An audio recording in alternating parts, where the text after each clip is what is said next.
नमस्कार दोस्तों, स्वागत है आप लोगों का टारगेट विद रिंकू चैनल में। तो दोस्तों, आधुनिक भारत में हम लोग अभी तक पढ़ रहे थे भारतीय राष्ट्रीय आंदोलन। तो हमने देखा कि असहयोग आंदोलन किस तरह से शुरू होता है, क्या उसके कारण होते हैं, उसके उद्देश्य क्या होते हैं और किस तरह से असहयोग आंदोलन चौरी चौरा का कांड होता है। और उसके बाद 4 फरवरी 1922 को असहयोग आंदोलन जो रहता है उसको महात्मा गांधी के द्वारा वापस ले लिया जाता है। और जब महात्मा गांधी ने असहयोग आंदोलन को वापस लिया तो उस समय बहुत से नेता थे जिन्होंने इसका विरोध किया। हालांकि जो महात्मा गांधी का जो निर्णय था वह सही था, क्योंकि आंदोलन जो था वह हिंसक हो चुका था और हिंसक आंदोलन ज़्यादा दिन तक नहीं चलता, क्योंकि कोई भी आंदोलन जब भी हिंसक होता है तो सरकार उसे कुचलने के कई तरीके उसको मिल जाते हैं और उस आंदोलन का वह दमन कर देती है। लेकिन जब आंदोलन अहिंसक रहता है तो उस आंदोलन को सरकार को उसका दमन करने का कोई भी रीजन नहीं मिलता है, और वह अगर ऐसा कुछ कदम उठाती है तो उसका हर जगह विरोध होता है। तो इस तरह से जब असहयोग आंदोलन चौरी चौरा में हिंसक रूप धारण कर लेता है तो गांधी जी उसे वापस ले लेते हैं, और उस परिप्रेक्ष्य में गांधी जी का सभी नेताओं ने विरोध किया। जैसे सुभाष चंद्र बोस ने कहा कि जो तानाशाह की बात थी वह मान ली गई। उन्होंने अपनी पुस्तक इंडियन स्ट्रगल में यह वक्तव्य लिखा कि तानाशाह की बात मान ली गई। और अबुल कलाम आज़ाद ने इसे कहा था कि यह गांधी जी की महान भूल है। और इस तरह से अनेक नेताओं ने अपने अपने हिसाब से, किसी ने पत्र लिख के विरोध किया, किसी ने किस तरह से विरोध किया, और इस तरह से बहुत विरोध हुआ। लेकिन फिर भी गांधी जी ने असहयोग आंदोलन को वापस ले लेते हैं और फिर आंदोलन वहीं पे समाप्त हो जाता है। तो हमने देखा कि असहयोग आंदोलन वहाँ पे समाप्त हो जाता है। इसके बाद गांधी जी का जो 1930 में शुरू होता है सविनय अवज्ञा आंदोलन। तो उसको पढ़ने से पहले आज हम पहले गांधी जी के बारे में पढ़ेंगे कि महात्मा गांधी का जीवन कैसे शुरू होता है, महात्मा गांधी कौन थे, उनकी शिक्षा कहाँ पे हुई, और उनके पारिवारिक जीवन के बारे में पढ़ेंगे। और इस तरह से हम देखेंगे कि उनका जो जीवन शुरू होता है तो किस तरह से शुरू होता है, और किस तरह से उन्होंने शिक्षा ली, और किस तरह से वह फिर लंदन गए, बैरिस्टरी की उपाधि धारण की, और फिर अफ्रीका गए। तो उन सभी बातों को हम एक एक करके यहाँ पे इस चैप्टर में देखेंगे। तो आज जो हमारा टॉपिक है दोस्तों वह है महात्मा गांधी। महात्मा गांधी, महात्मा गांधी। आज हम महात्मा गांधी के बारे में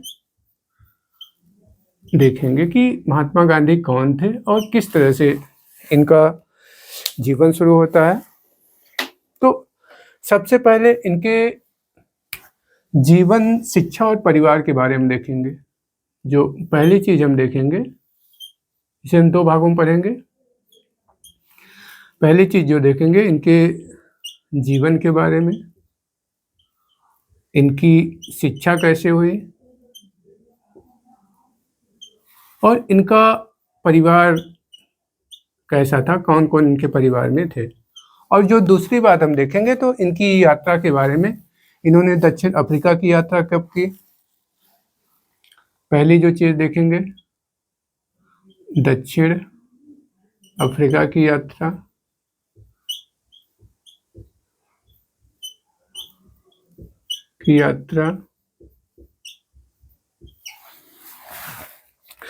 और दूसरी चीज जो देखेंगे कि वहां पे इन्होंने नटाल इंडिया कांग्रेस की स्थापना की। नटाल इंडिया कांग्रेस की स्थापना के बारे में देखेंगे।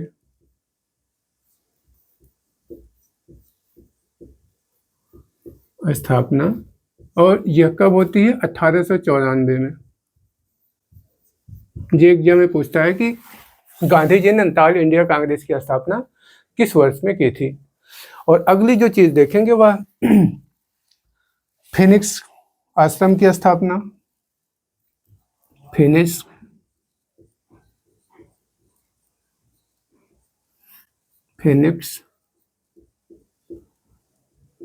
आश्रम की स्थापना ये होती है 1904 ईस्वी में। और जो अगली बात इनके बारे में देखेंगे वह देखेंगे टॉलस्टॉय फार्म की स्थापना। टॉलस्टॉय फार्म की स्थापना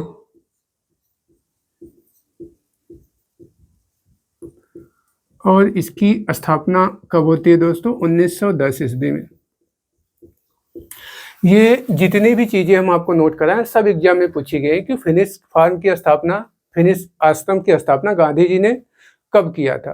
तो 1904 में किया था। और टॉलस्टॉय फार्म की स्थापना इसकी कब होती है? यह 1910 में होती है। और अगली जो बात है महात्मा गांधी की भारत यात्रा, महात्मा गांधी की भारत वापसी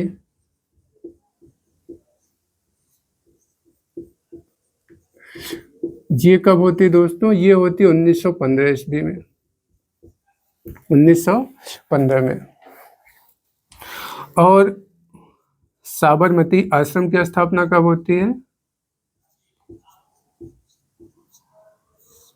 साबरमती आश्रम की स्थापना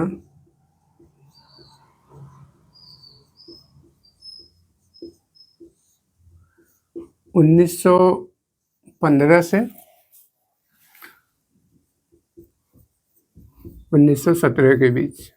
तो इस तरह से हम देखेंगे कि गांधी जी के जीवन के बारे में, उनकी शिक्षा दीक्षा के बारे में और उनके परिवार के बारे में।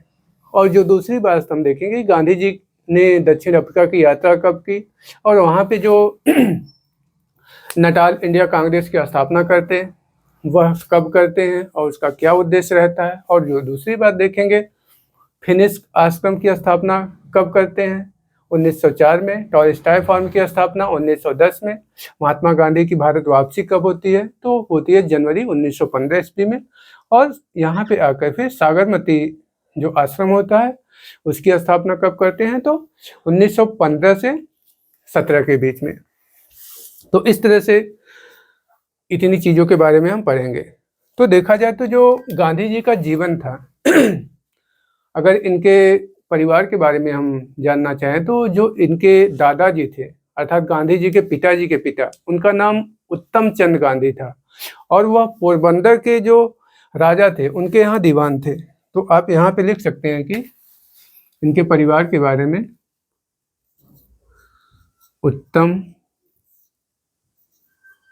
उत्तम चंद गांधी जो कि इनके दादाजी थे वह पोरबंदर के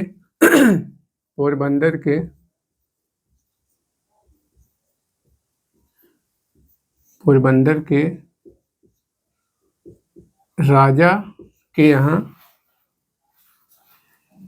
पोरबंदर के राजा के यहाँ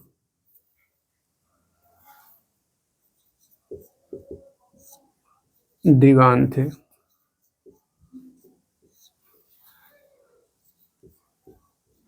और इसी तरह से इनके जो पिताजी थे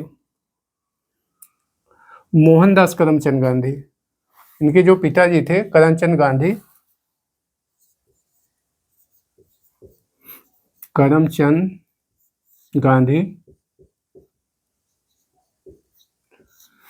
जिनको कि काबा गांधी के नाम से भी जाना जाता था, काबा गांधी।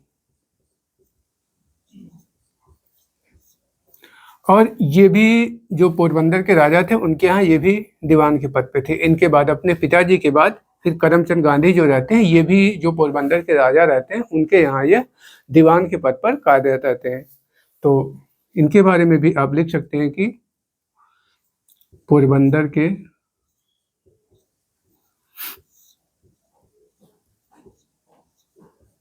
राजा के यहाँ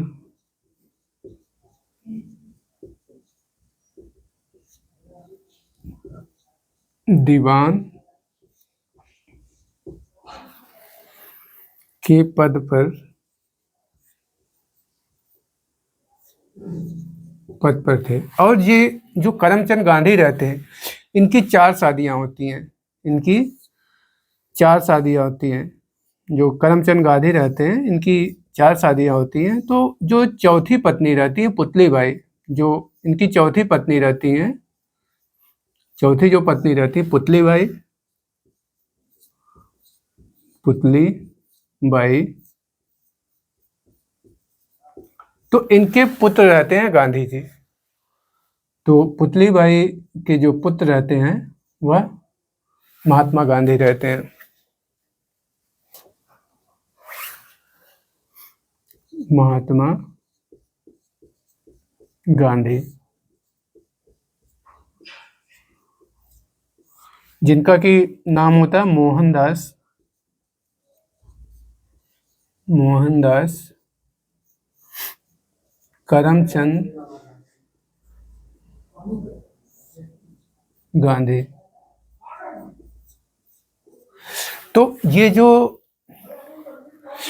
काबा गांधी अर्थात जो करमचंद गांधी रहते हैं, तो इनकी 4 पत्नियां होती हैं। और इनकी जो चौथी पत्नी रहती है उनका नाम पुतली बाई रहता है। और उन्हीं के पुत्र सॉरी दोस्तों, और उन्हीं के जो पुत्र होते हैं वह होते हैं मोहनदास करमचंद गांधी, जिन्हें की बाद में महात्मा गांधी के नाम से जाना जाता है।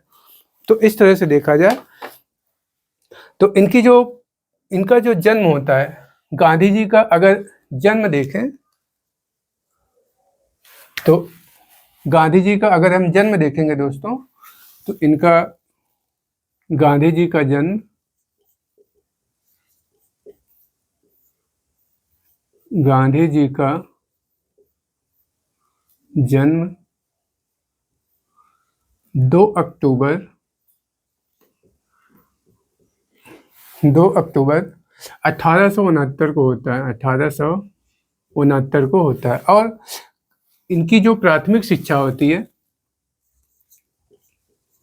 गांधी जी की जो प्राथमिक शिक्षा होती है वो पोरबंदर में होती है। प्राथमिक शिक्षा यह पोरबंदर में होती है, पोरबंदर में। तो गांधी जी का अगर जन्म के बारे में पूछा जाए कि गांधी का जन्म कब हुआ था, तो इनका जन्म 2 अक्टूबर 1869 को हुआ था। और इनकी जो प्रारंभिक शिक्षा होती है तो वह पोरबंदर में इनकी प्रारंभिक शिक्षा कंप्लीट होती है। और इस तरह से देखा जाए तो इनकी जो सगाई होती है कस्तूरबा गांधी से, इनकी सगाई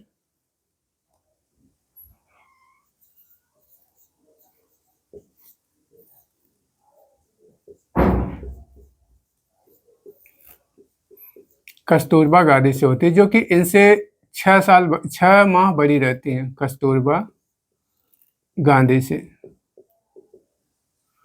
और कस्तूरबा गांधी दोस्तों यह गांधी जी से 6 माह की बड़ी रहती है, गांधी जी से 6 माह बड़ी रहती हैं। तो इस तरह से आपने देखा कि गांधी जी का जो जन्म होता है वह 2 अक्टूबर 1869 को होता है। और इनकी जो प्रारंभिक शिक्षा होती है वह पोरबंदर में होती है। और बाद में इनकी जो सगाई होती है, बाद में फिर शादी हो जाती है, तो वह होती है कस्तूरबा गांधी से, जो कि गोकुल दास माखन की पुत्री रहती हैं। और यह 6 माह गांधी जी से बड़ी रहती हैं। और इस तरह से अगर इनका विवाह देखें तो इनका विवाह 1883 ईस्वी में होता है। तो जहाँ पे हम मिटाते हैं और इनके बारे में देखते हैं कि इनकी शादी कब होती है।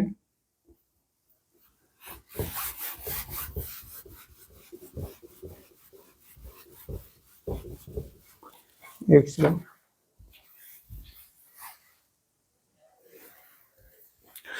तो इस तरह से देखा जाए दोस्तों, तो जो इनकी सगाई होती है वह होती है कस्तूरबा गांधी से, जो कि एक व्यवसायी की पुत्री रहती हैं। और यह कस्तूरबा गांधी गांधी जी से 6 माह की बड़ी रहती हैं।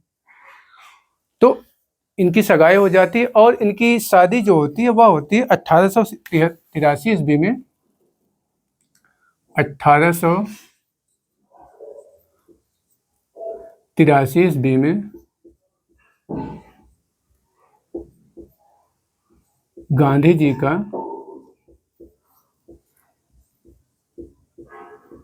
विवाह हो जाता है।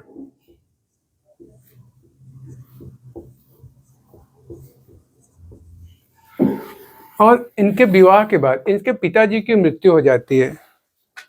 इनके विवाह के बाद इनके जो पिताजी रहते हैं करमचंद गांधी, उनकी मृत्यु हो जाती है।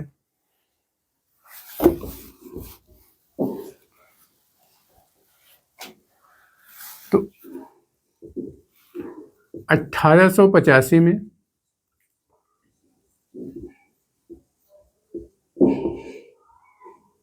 इनके पिता की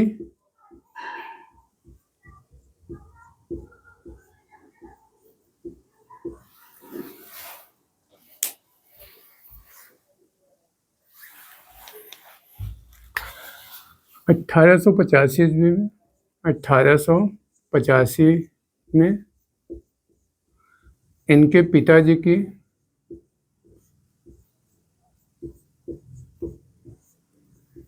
इनके पिताजी की मृत्यु हो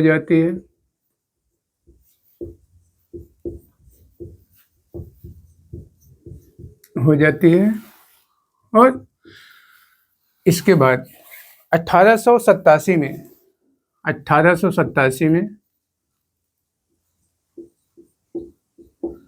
इन्होंने मैट्रिक उत्तीर्ण किया। इन्होंने मैट्रिक पास की। और उसके बाद जब मैट्रिक पास कर देते हैं तो इनकी जो ग्रेजुएशन की शिक्षा होती है, कॉलेज की शिक्षा जो होती है, वह होती है श्यामल दास एक महाविद्यालय रहता है। तो इनकी कॉलेज की शिक्षा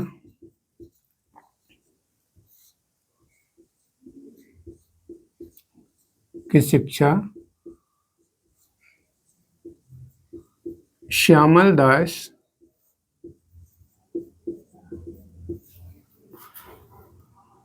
महाविद्यालय से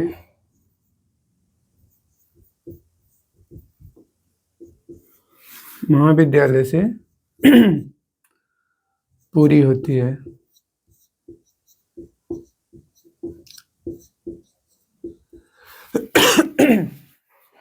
तो ये दोस्तों बीपीएससी का जब 2020 में एग्जाम हुआ था तो उसमें ये पूछा था कि महात्मा गांधी की जो कॉलेज की शिक्षा होती है, जिस कॉलेज से उन्होंने शिक्षा ग्रहण किया था, तो वह कॉलेज कौन था, उस कॉलेज का नाम क्या था?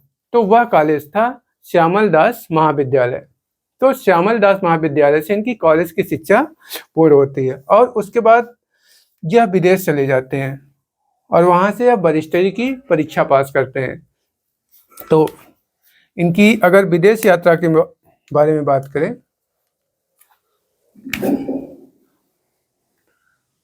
विदेश यात्रा के बारे में,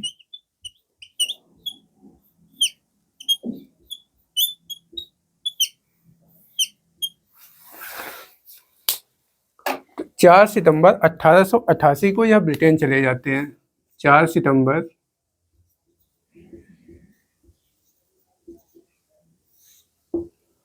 1888 को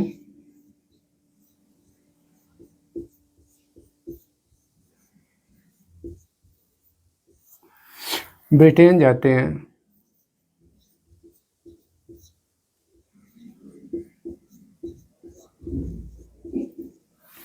और यह मुंबई से साउथहैम्पटन जाते हैं। मुंबई से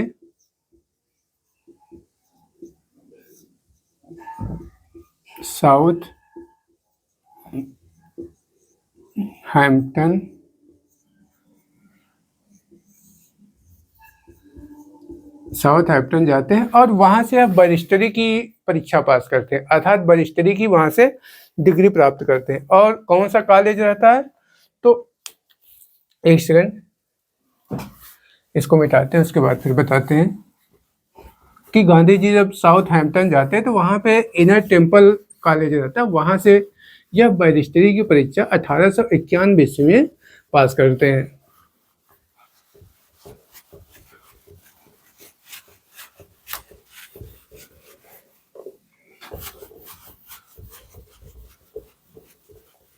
तो इसके बारे में हम अभी यहाँ पे देखेंगे कि गांधी जी जब लंदन जाते हैं तो वहाँ इस उद्देश्य से जाते हैं कि हमको बैरिस्टरी की डिग्री लेनी है, और वहाँ जाकर एक इनर टेम्पल कॉलेज रहता है, वहाँ से इन्होंने बैरिस्टरी की डिग्री प्राप्त की।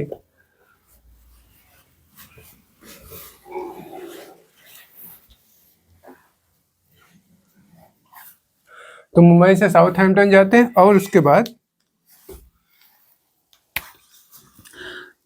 साउथहैम्पटन में इनर टेम्पल कॉलेज रहता है, इनर टेम्पल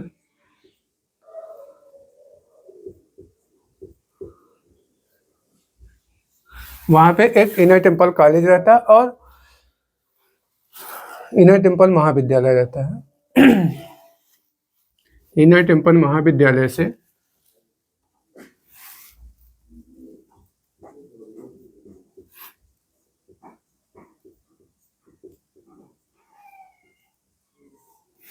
इनर टेम्पल महाविद्यालय से 1891 में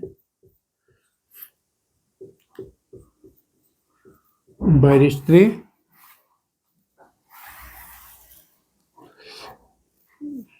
बैरिस्टर की परीक्षा उत्तीर्ण की।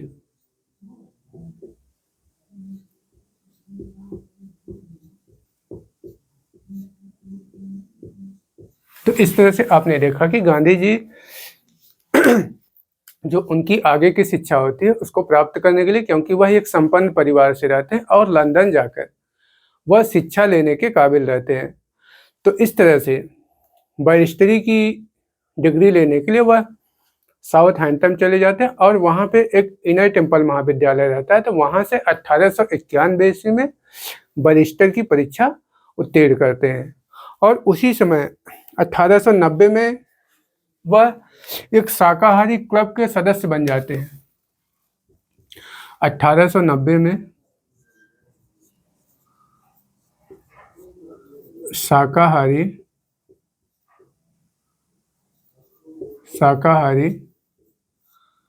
क्लब के सदस्य बनते हैं।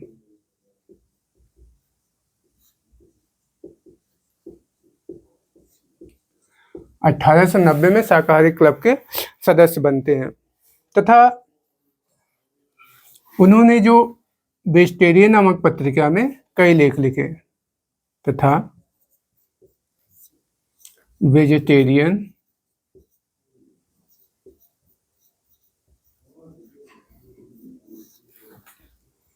नामक पत्रिका में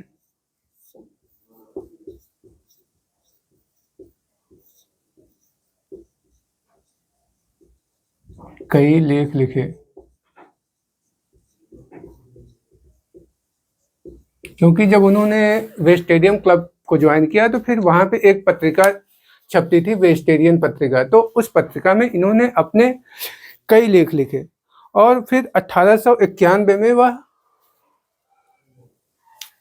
बम्बई वापस चले आए और फिर 1891 में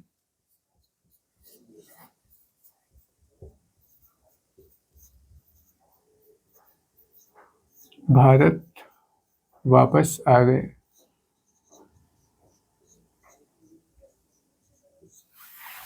तो इस तरह से आपने देखा कि गांधी जी बैरिस्टरी की परीक्षा पास करने के लिए वह साउथहैम्पटन जाते हैं और वहाँ पे एक महाविद्यालय रहता है जिसका नाम रहता है इनर टेम्पल महाविद्यालय। तो यह प्रश्न पूछा जाता है कि गांधी जी ने बैरिस्टर की परीक्षा किस महाविद्यालय से उत्तीर्ण की, तो वह था इनर टेम्पल महाविद्यालय जो कि लंदन में रहता है। और इस तरह से जब वहाँ से उन्होंने बैरिस्टर की परीक्षा उत्तीर्ण कर ली तो उसके बाद फिर वह भारत आते हैं, क्योंकि देखा जाता है कि यह एक संपन्न परिवार से रहते हैं, तो इसलिए यहाँ पे जब आते हैं तो इनको जो पोरबंदर में वकालत इनकी रहती है, इनके फैमिली बैकग्राउंड की वजह से वो ठीक ठाक चलती रहती है। लेकिन उसी समय एक व्यापारी रहते हैं दादा अब्दुल्ला, तो उनके बहुत कहने पर उनका कोई केस रहता है तो उस केस को लड़ने के लिए दक्षिण अफ्रीका चले जाते हैं। तो इस तरह से देखा जाए तो जब 1891 में भारत आते हैं तो पोरबंदर से वकालत करने लगते हैं। राजकोट,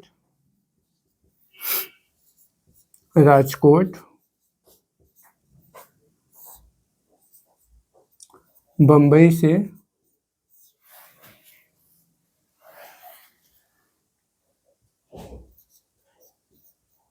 वकालत करने लगते हैं।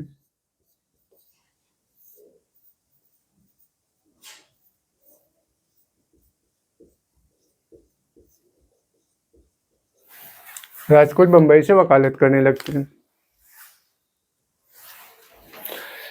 और इस तरह से यह राजकोट में जो बंबई में जो राजकोट जगह है वहाँ पे आके वकालत करने लगते हैं। और उसी समय वहाँ के एक व्यापारी रहते हैं जिनका नाम रहता है अब्दुल्ला, तो उनका कोई केस रहता है तो उनके केस को लड़ने के लिए दक्षिण अफ्रीका चले जाते हैं और वहीं पे फिर ये वहाँ जाते हैं। फिर वहाँ से यह भारत 1915 में फिर वापस आते हैं। तो इस तरह से देखा जाए तो गांधी जी का जो जीवन था, जो इनकी शिक्षा थी, इनकी फैमिली कैसे थी और इनका जन्म कब हुआ था, वो चीज़ें हम इसमें देखें। जैसा कि गांधी जी कहा जाता है कि शुरू में गांधी जी मदिरा का सेवन भी करते थे। अपने कुछ दोस्तों के साथ इन्होंने मदिरा का सेवन भी किया था, मांस भी खाया था, वेश्यालय तक भी गए थे। लेकिन बाद में इनकी जो माता थी पुतली बाई, वह वैष्णव संप्रदाय की समर्थक थी और उन्हीं के देख रेख में इन्होंने सब कुछ छोड़ दिया और यह शाकाहारी जीवन व्यतीत करने लगे।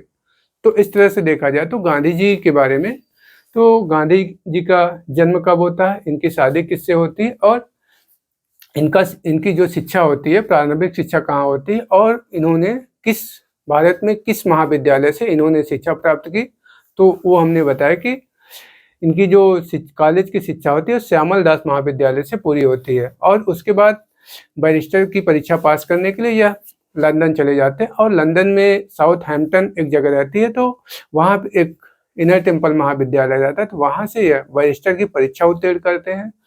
और फिर 1891 में जब परीक्षा उत्तीर्ण कर लेते हैं तो फिर भारत आते हैं और फिर बम्बई में जो राजकोट में यह वकालत करने लगते हैं। क्योंकि जो इनकी फैमिली थी उसका बैकग्राउंड अच्छा था, तो इस वजह से इनकी जो वकालत थी ठीक ठाक चलने लगी थी। लेकिन उसी समय एक व्यापारी रहते हैं अब्दुल्ला, तो उनका एक केस रहता है, तो उस केस को लड़ने के लिए यह दक्षिण अफ्रीका चले जाते हैं।